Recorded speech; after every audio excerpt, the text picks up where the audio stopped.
So today we're going to be doing 5th grade Module 4, Lesson 7, where we're going to now be moving away from doing arrays and sets to find fractions of whole numbers and looking at how we can use tape diagrams to find fractions of whole numbers. So we're getting the same sort of problem, 2/3 of 18, but now we're going to draw this as a tape diagram. So 18 is my total. It's my whole number.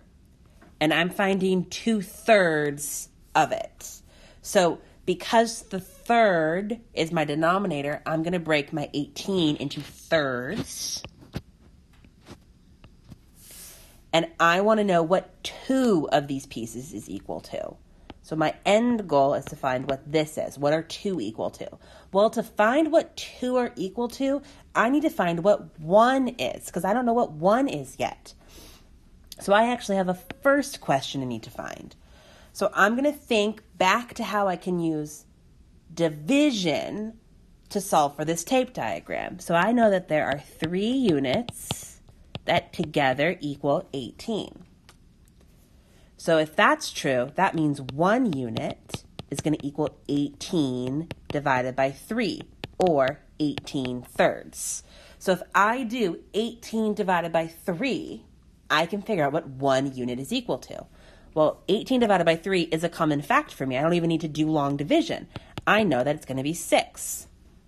So that means that each one of these boxes is equal to 6. Each third is equal to 6. 1/3 of 18 is 6. So 2/3 of 18 is going to be 12. Because I did 18 divided by 3 to get 6, and then I'm doing 6 times 2 to get 12. So 2/3 of 18 is, in fact, 12 is my final answer. Let's practice again. I now have 3/4 of 25, or 3/4 times 25. Notice I'm kind of using of and multiplication interchangeably, because of is the same thing as multiplication when we're talking and when we're doing math. So 3/4 times 25, let's draw out our model. The total is 25, and I'm talking about 3/4, so my denominator is fourths, so I want to break it into fourths. So I'm going to break my 25 into 4 pieces, and my goal is to find out what 3 of them are equal to, because 3 is my numerator, so I want 3/4. Well, again, I need to find out what 1/4 is before I can find out what 3/4 are. So to find out 1/4, I know that there are 4 units that equal 25. So that means there's 1 unit that equals 25/4, which is the same thing as saying 25 divided by 4. So I'm going to do 25 divided by 4 to figure that out. 4 goes into 25 6 times to get 24, and I end up with 1 as a remainder. So I get 6 1/4 is what 25/4 equals, 6 1/4. So what that is telling me is that each one of these boxes is equal to 6 1/4. So each 1/4 of 25 is 6 1/4. But I want to find 3/4 of 25. So I need to do 6/4 plus 6/4 plus 6/4. So 6 1/4. Sorry, I said that wrong. 6 1/4 plus 6 1/4 plus 6 1/4. And that's going to give me a total of 18 wholes, because I have 6, 6, and 6. And then I have 1/4 plus 1/4 plus 1/4, which gives me 3/4. So my final answer here is 18 3/4.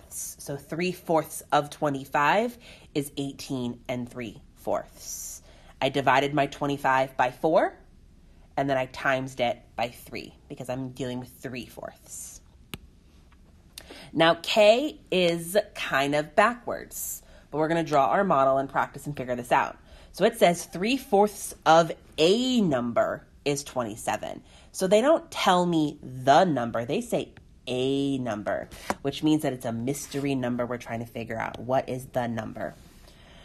So if I represent my box, This time, I don't know what the number is. So my question mark is going to go on the top. It's a mystery number. But I need to fill in all the other information I do know. So I know that 3/4 of this is 27. So it's talking about 3/4. So I know I can break my model up into fourths. And specifically, 3 of them is equal to 27. So 3 pieces together is equal to 27. So I know that 3 units equals 27.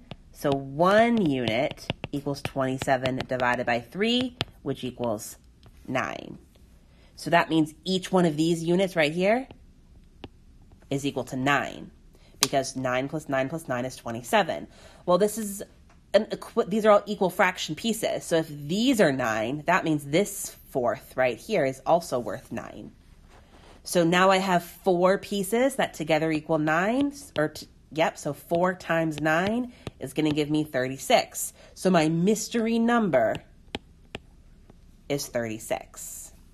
So it's the same kind of concept, but we had to just work a little backwards now to find our whole number we're starting off with. Let's practice with the word problem. Number 2.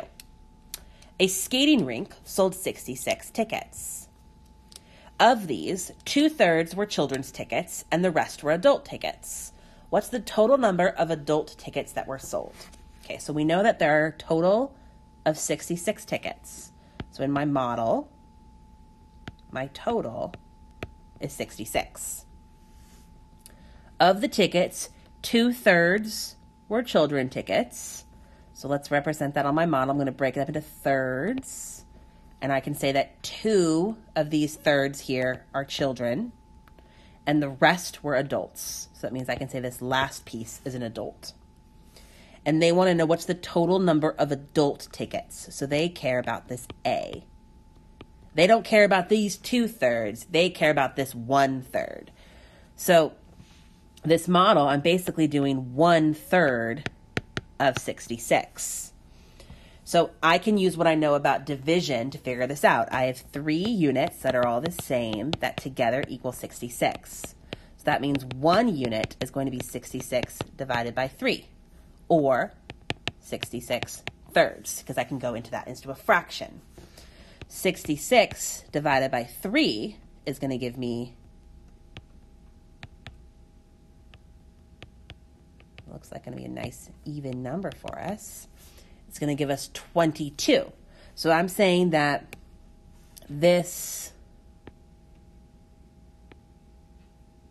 right here, these adults are worth 22, which means these kids are also worth 22, and this kid is also worth 22.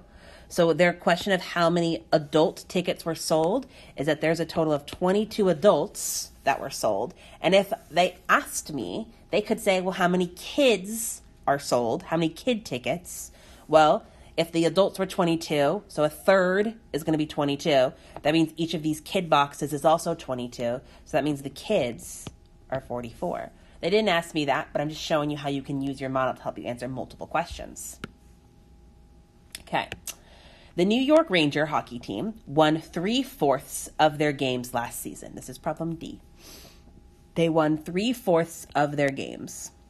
If they lost 21 games, how many games did they play the entire season? Okay, this one is tricky because they're telling me how many games they lost, but the fraction they gave me is how many games they won. So I need to draw a model to make sense of this. So I'm going to draw it out.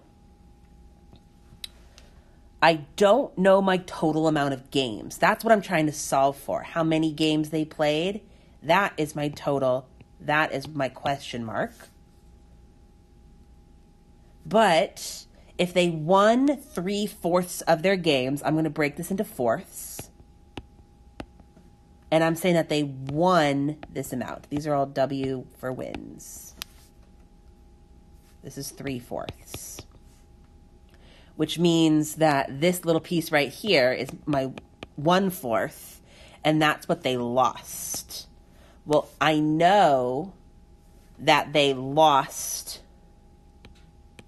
21 games. They told me that.